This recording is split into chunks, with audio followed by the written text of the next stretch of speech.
Bonjour et bienvenue à tous chers membres du Mistral Social Club. C'est un plaisir de vous retrouver ce matin pour une nouvelle chronique bien-être accompagnée de notre chroniqueuse Anaïs. Bonjour tout le monde, j'espère que vous êtes en pleine forme et que vous prenez soin de vous.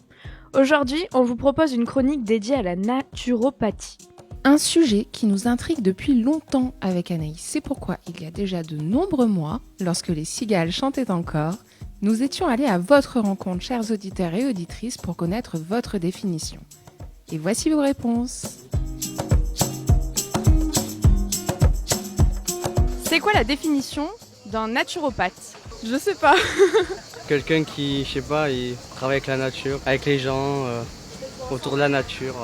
Alors je dirais que c'est de la médecine parallèle dans un premier temps. Après, effectivement, il va vous prendre en charge dans sa globalité. Ça va être l'esprit et le corps, tout simplement. Je sais pas, un naturopathe.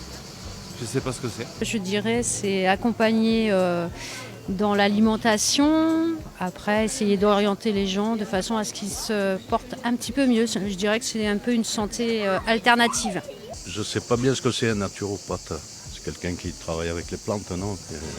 Alors, un naturopathe, pour moi, c'est quelqu'un déjà qui s'y connaît beaucoup en plantes et qui va justement soigner grâce aux plantes. Naturopathe, c'est une médecine traditionnelle et elle s'occupe du bien-être de l'être humain sur les plantes pour éviter les médicaments.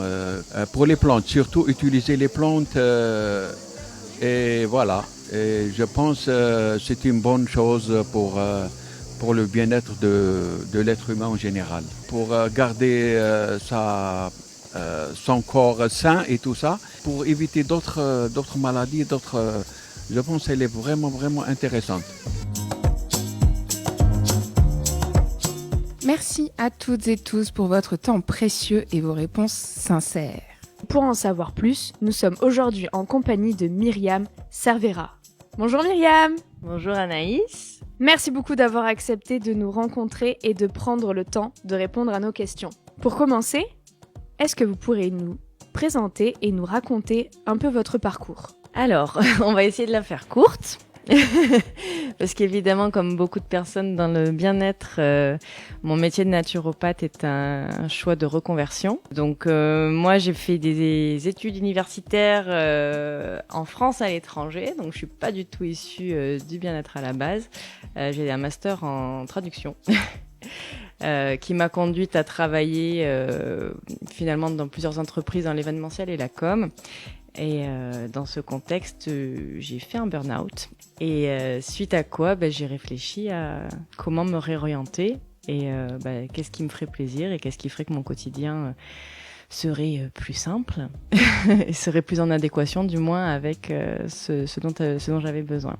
Il se trouve que la naturopathie, je m'étais déjà penchée sur la question avant mon burn-out parce que j'ai fait le choix de devenir végétarienne.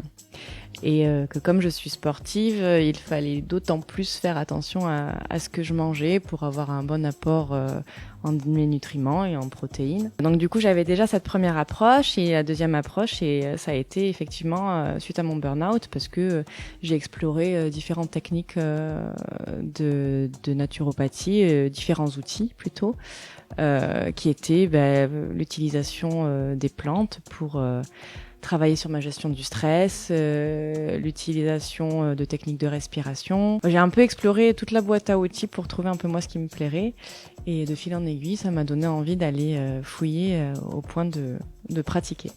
Alors maintenant qu'on en sait un petit peu plus sur ton parcours, est-ce que tu pourrais un peu nous expliquer les grands principes de la naturopathie ?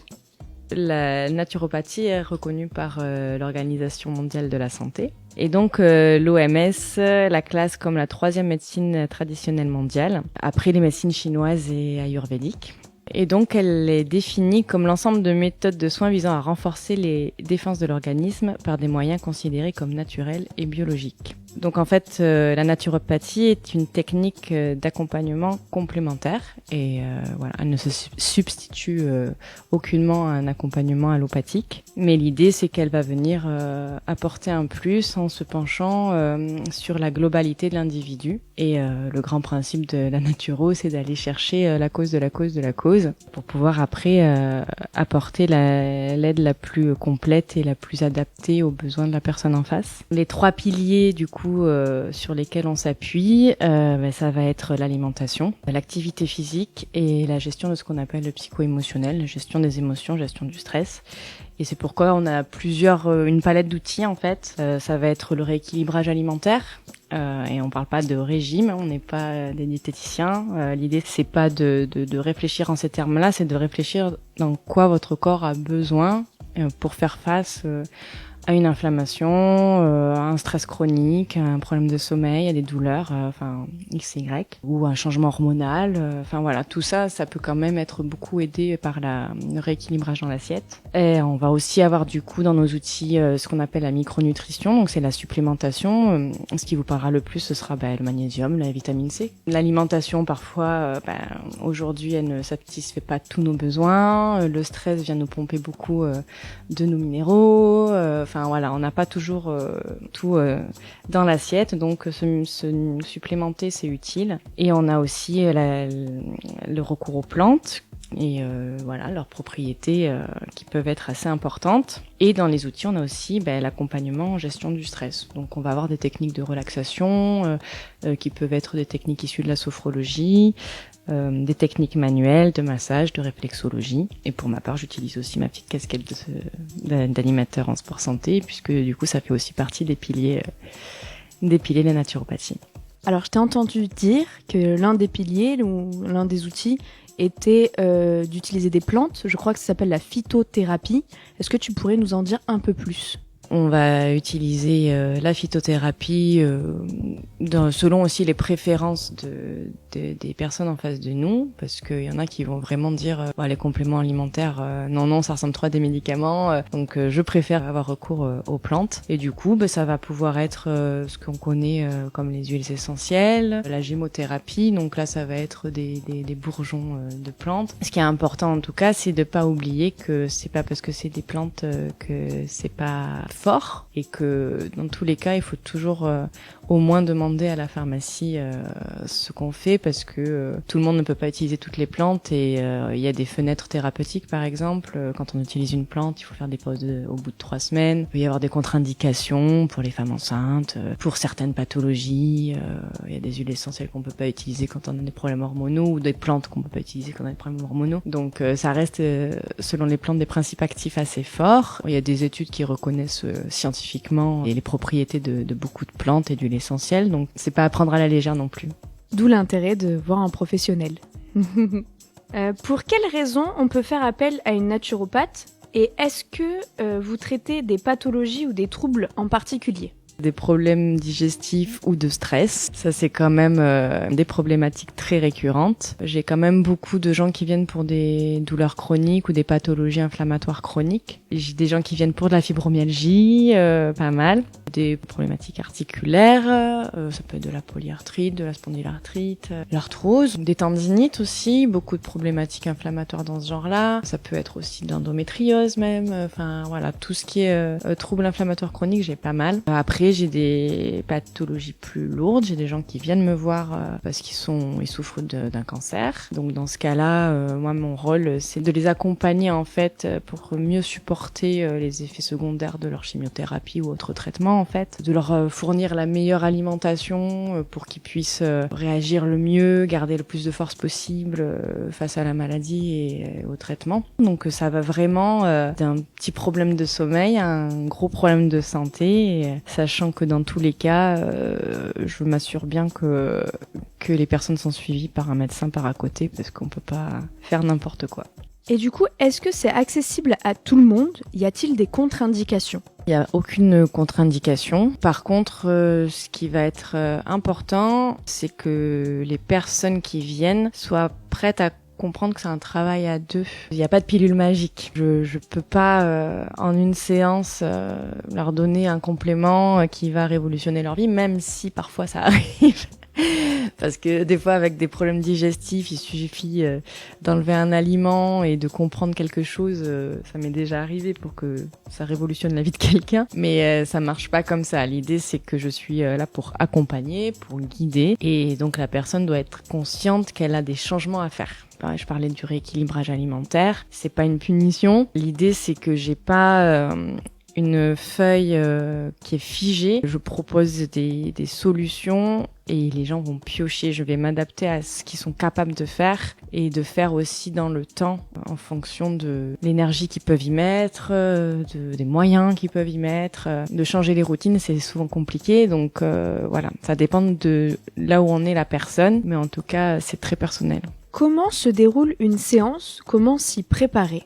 Alors, la première séance dure à peu près 1h30. J'envoie un questionnaire d'avant-séance. Donc, l'idée, c'est que pendant cet entretien, je pose plein de questions sur les antécédents médicaux de la personne, de sa famille, sur le motif, évidemment, de sa venue. Et on balaye un peu tous les terrains, donc tous les systèmes, côté digestif, côté articulaire, côté émotionnel, voilà, tout ce que va pouvoir me dire la personne, sur son environnement aussi, sur son travail, pour essayer de comprendre déjà quelles peuvent être les causes de ces problématiques et deux aussi qu'est-ce qu'elle peut mettre en place avec le contexte dans lequel elle vit aussi.